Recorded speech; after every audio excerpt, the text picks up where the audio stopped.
Welcome, everyone, to another episode of The Dark Place. I'm your host, Adam, and tonight we're going to be delving into a heartbreaking and perplexing episode that shook a small Tennessee community to its core. The case of Emma Walker. But before we get into the episode, please go check out all the social media pages. That is the Instagram, TikTok, Facebook, YouTube, and Spotify. Just search The Other People Show. And viewership and audience members have increased, so thank you very, very much. Let's get on with the episode.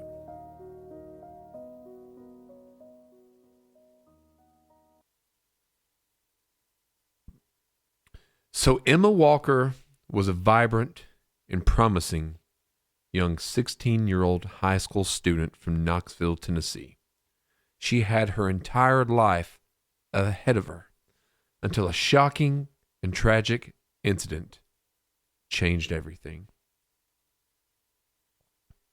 On November 21st, 2016, Emma Walker was found dead in her bed, the victim of a gunshot wound. What makes this case so intriguing, though, is the series of events leading up to this untimely demise of a beautiful young woman.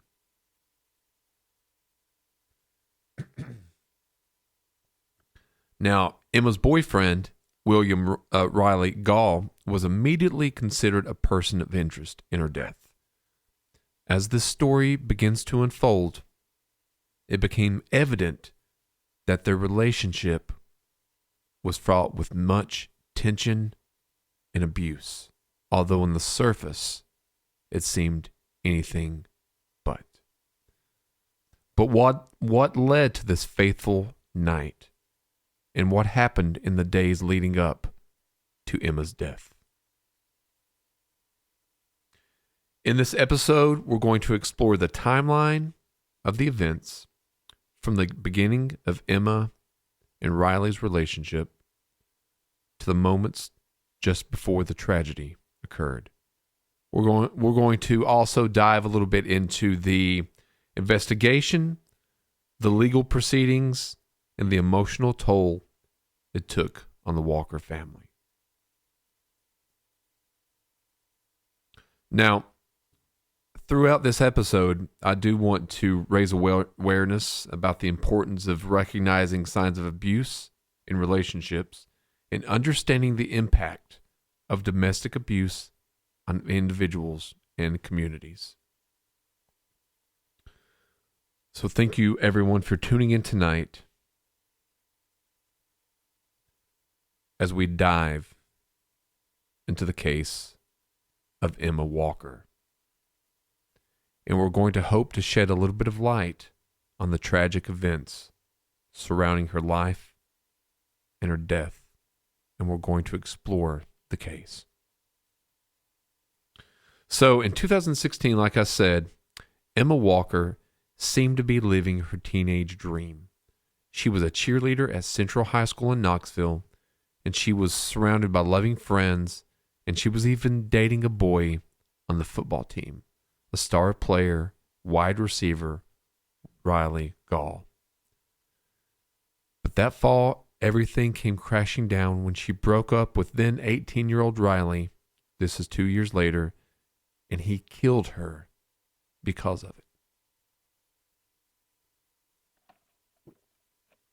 Now, to go back, you have to understand that Riley and Emma had started dating 2 years prior, when Riley was a junior and Walker was a freshman. As their relationship progressed, Emma's best friend and family noticed that Riley was becoming more and more controlling as the days went on. Not long after Gaud started college in 2016, Walker decided to end their relationship. But Riley didn't take well to it. He took drastic measures to get Emma's attention, including faking his own kidnapping. Then, in the morning hours of November 21st, 2016, Riley crept up outside of Emma's house and fired 2 shots through the wall of her bedroom. Her mother came in the next morning and found her dead. And she immediately told the investigators that she suspected Riley. However, it wasn't until 2 of Riley's friends helped the police carry out a sting operation that the unhinged boyfriend then was brought to justice. So now I'm going to talk a little bit about Emma and Riley's turbulent teenage relationship. Now, like I said, Riley was a wide receiver on the Central High School football team, and he first caught Emma's eye when she started cheering during her freshman year. According to the ABC News, he wasn't the classic jock, but a funny, intelligent young man who loved playing video games and had a, quote, nerdy side. Now, Mark and Jill Walker, Emma's parents, thought he was a great fit for their daughter. Jill said he was very likable, and Mark recalled that he was a very nice, young-looking, and well-mannered young man. But Emma's friends and family soon began to realize that Riley had a controlling side. Lauren Hutton, one of Walker's classmates, said he got more possessive and more clingy toward her, and he wouldn't let her do anything at all. Now, over the 2 years they dated, Riley and Emma frequently broke up and got back together. That's a typical high school thing. So they had really dramatic fights. At one point, Riley sent a Snapchat message that read, "I hate you, I hate everything about you, and you're dead to me. I'll check the obituary, F you." Now, that isn't alarming just in itself because, I'm sure everyone has been in a relationship where that kind of thing may have been said. But when Emma's parents saw the messages, they immediately wanted him banned from their home, which he did, and took their daughter's cell phone away, but Riley gave her an iPod Touch so they could still be in contact. Now, finally, around Halloween 2016, Emma ended things for with Riley for good. Emma's father noted, "She did become like her old self again. She would come out of her room, eat dinner with us, and socialize with us."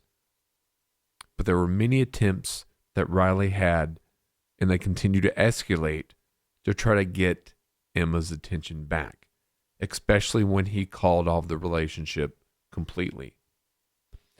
So on November 18th, 2016, just a few weeks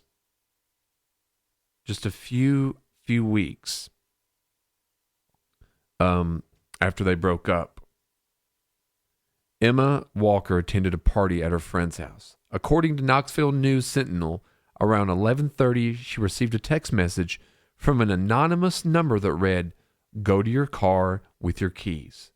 Go alone. I've got someone you love. If you don't comply, I will hurt them." Now, Emma suspected the texts were from her ex, Riley, so she and a group of her friends walked outside and they found Riley lying face down in a ditch. He claimed he had been kidnapped and couldn't remember anything because his captives had hit him on the head. But Emma didn't believe him and then walked away. She said, "Leave me alone." The very next day, Emma saw an eerie stranger dressed in black outside of her house. ABC News reported that she then texted her friends, "I'm home alone, and somebody in all black is walking back and forth down my street. They came to my door, rang the doorbell over and over again. I thought I was going to die." Terrified, she reached out to the only person that she could think of at the moment, Riley. She told him, "I hate you, but I need you right now." And he replied, "I'm coming. I'm speeding. Just give me a minute." When Emma's mother arrived home shortly thereafter and saw Emma with Riley, she was livid. She asked him to leave and told Emma that the stranger in black had probably been Riley all along.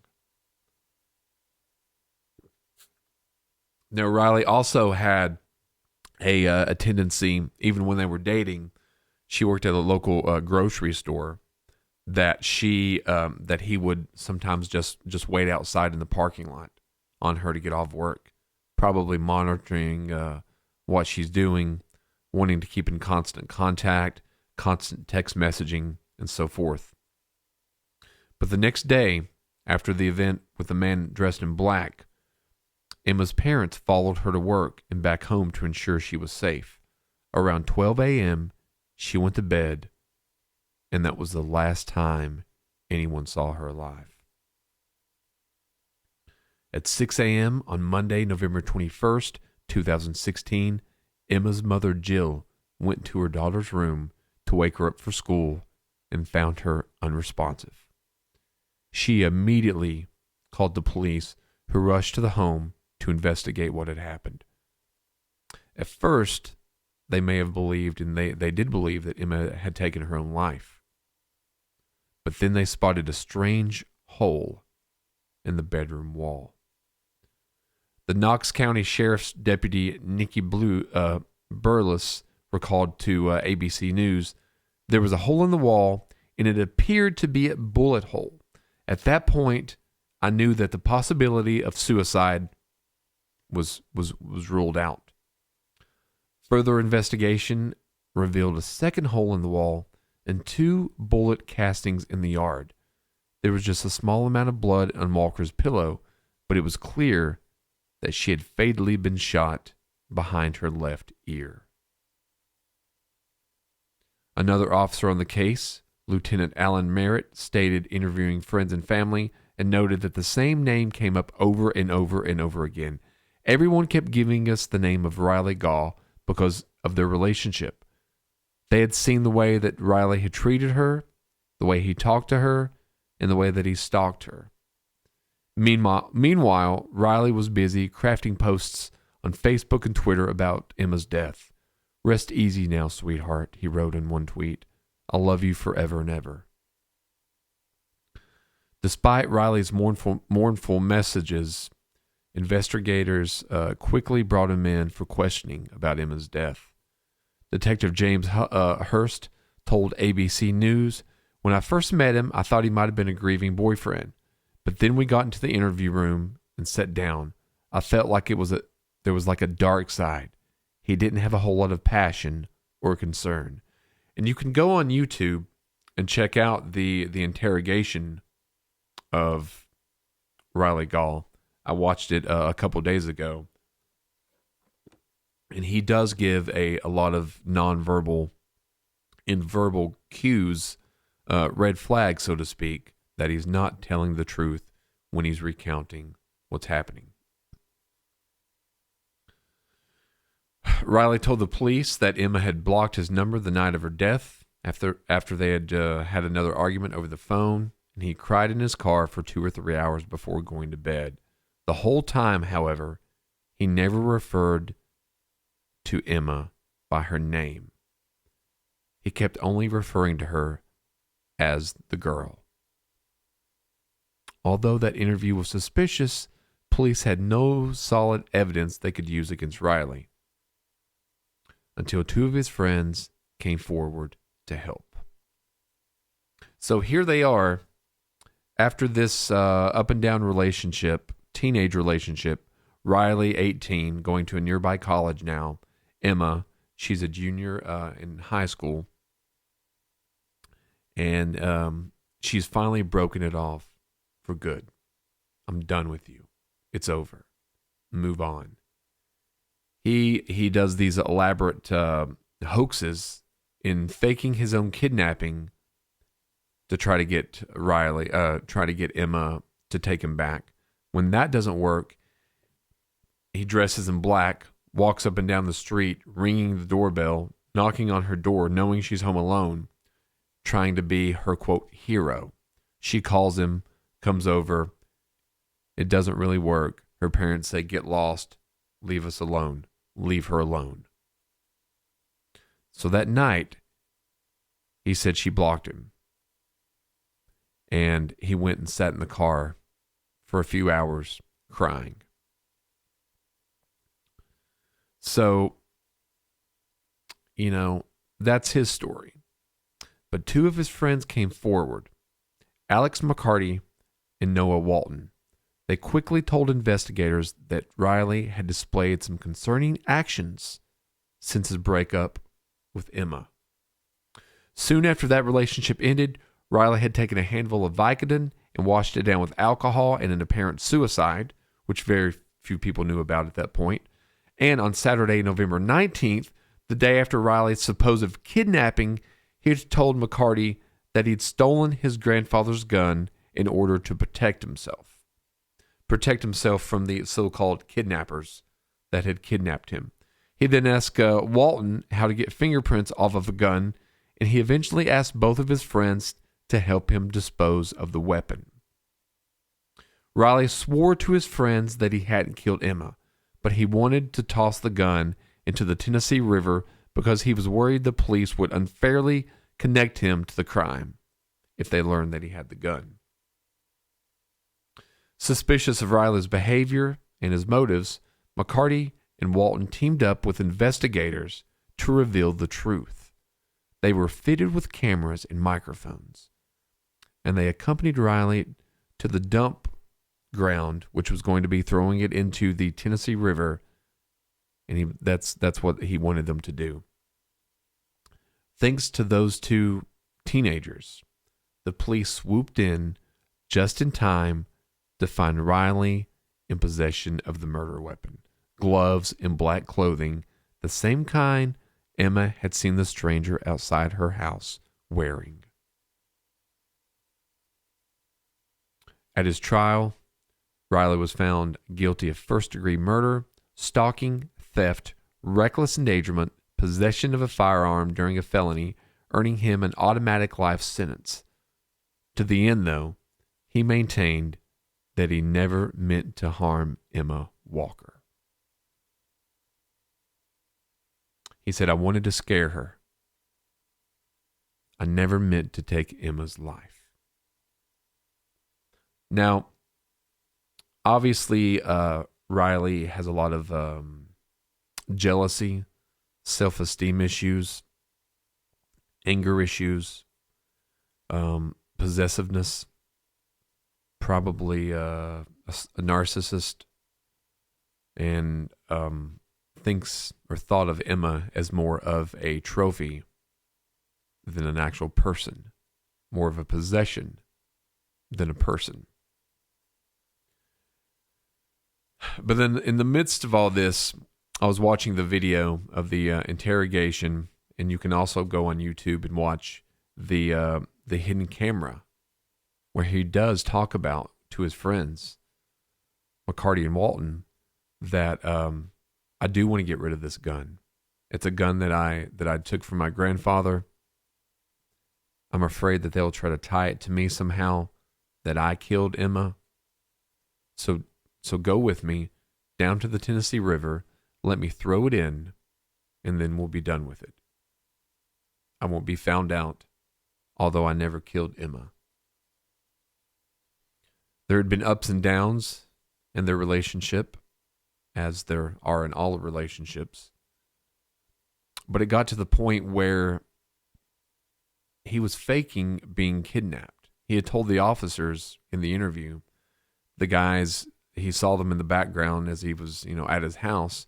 And then the next thing he knows is, he's being pulled inside of a van. He doesn't know what's going on. His friends don't believe him. Emma doesn't believe him. So what does he do next? He tries to scare her, like we mentioned earlier, by dressing in black clothes, ringing and knocking on her door. And you can see video surveillance of the figure walking down the street. It's even, I think I even read and watched that one of the neighbors actually waved and said, "Hey, Riley," because they thought it was Riley due to the stature of the man, the teen, and the walk and such, the build. This is a tragic case because it falls close to here where we are. I'm sure most that live in the southeast, southwest, have been to Knoxville, Tennessee, and the surrounding areas. So this was a huge tragedy for a lot of people, as all of these are. Emma was a well-liked young lady. She had a bright future ahead of her. She wanted to be either a nurse or veterinarian. And due to Riley Gaud, she will never have the chance to fulfill those dreams that she had. He also took the daughter away from a mother and a father, and friends and family suffered her loss, and the community as well. Now, did Riley mean to kill Emma? I guess that's up to each and every one of us to actually decide for ourselves. The court of law saw yes, but only Riley really knows if he really meant to kill Emma Walker. It is a sad case, but it's a case that has the twists and turns coming from an 18-year-old. And if his friends, McCarty and Walton, had not have stepped forward, would Riley have disposed of the gun in the Tennessee River and gotten away with murder? So thanks to those two for stepping up and doing the right thing. So that's, that they get a lot of credit for doing such great work and such good things like that. Because how many others would do that? Because you have to think they're teenagers at this point, and this is their friend. But they liked Emma too. They were Emma's friend, and they wanted to do the right thing, and they did do the right thing.